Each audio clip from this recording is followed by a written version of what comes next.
Hey there, JMV, guess what? It's Tuesday. This video is a week late. I apologize for that, so let's just get right into it. No doubt you've already heard that the new Five Nights at Freddy's trailer's already hit the internet, and this video actually went live when I was at LARP weekend, so I'm kind of catching it on a few days late, as well as this video is going to be last week's video, but it's a little bit behind. That being said, it hit the internet, and it kind of shook the fan base and the community, threw a little bit of a loop. Why is that? Well, unless you've missed all previous four iterations of the game until recently, you can tell that the art style is a little bit not the same. As you can tell from snippets I put of the opening trailer into the opening sketch, Cawthon has done away with a lot of the traditional dark horror elements of the game in favor of a more cutesy, friendly, towards kids sort of art style. It's a complete difference from what he's done in the four previous Five Nights titles, and actually bears more of a similarity to a lot of the earlier games he's done. A lot of the artwork and the lightness of it looks very reminiscent of the earlier, less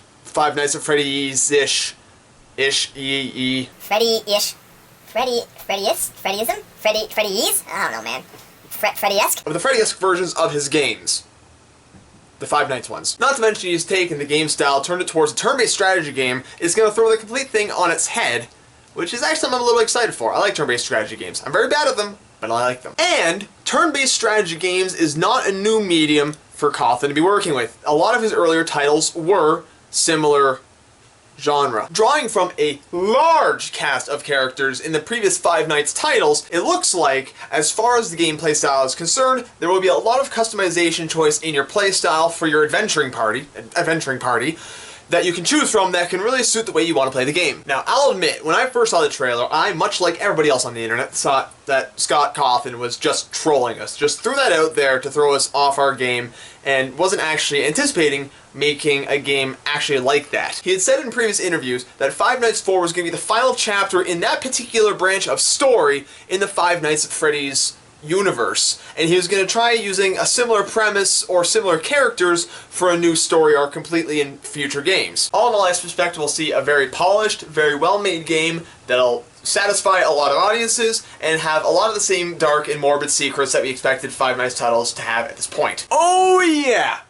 And, of course, there's going to be classic Five Nights horror elements. Is it really fair to say we saw it coming with this one, with the new art style? On November 3rd, this picture got uploaded to the Scott Games website, and then a few hours later was taken down. But, cute male character hanging by her neck with the words underneath it saying, "Look what you all did."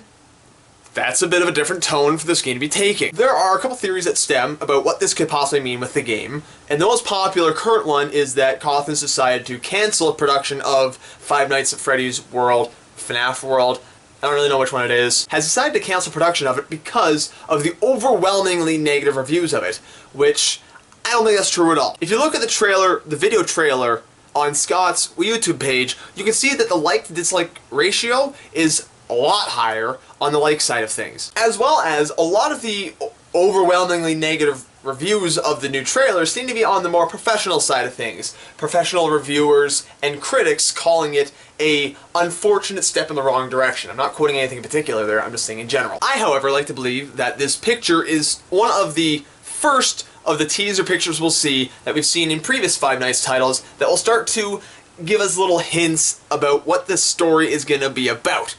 As far as we know currently, the story is about Freddy Fazbear and his friends wandering the world and fighting things. It's animatronic-y things.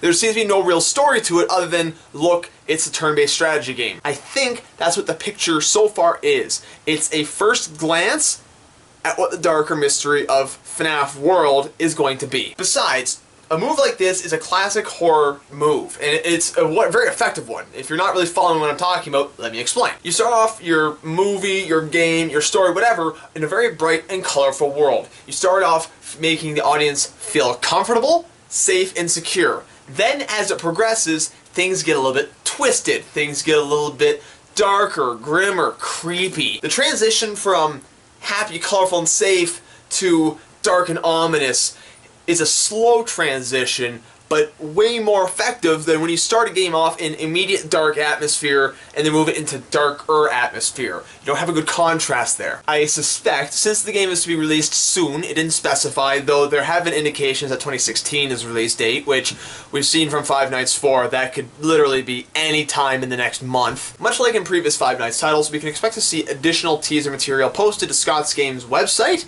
that will give us more insight into what we can expect to see for the game. If he's done it before, he'll do it again. And as more information is released, you might see a video from myself, as well as 1,001 other YouTubers spitting out their theories about what the game is going to be like and what the story is. I would like to point out that my Five Nights at Freddy's 4 theory was posted a week before game release, or was it a couple days? I don't actually remember. Point is, I was rather close with my observations as to what the game is going to be about, so I think I have a pretty good pulse on this. Or at least a thumb on the pulse. Or at least a vague understanding what the pulse is. And as always, if you like this video, leave a big old thumbs up. If you didn't like this video, leave a big old thumbs down. Be sure to subscribe if you enjoy watching this sort of thing. Share with your friends if you want to share some nerd love, because we are always looking for new people to waste time with us, because we're doing this for shits and giggles. You can join us for some shits and giggles. As well as a reminder, we actually have a Twitter page and a Google Plus page. I am very active on the Google Plus page, and I'm sure Sarah and I will get back to updating the Twitter page on a more regular basis. And finally, tune in on Tuesdays when I regularly upload, and Fridays when Sarah regularly uploads. Until then, geek on. No one likes jump scares. You get a jump scare and then it leaves a bad flavor in the back of your mouth, like, I was surprised at that, I wasn't really scared. This is not what makes a game scary. This is not what makes a movie scary. Paranormal Activity.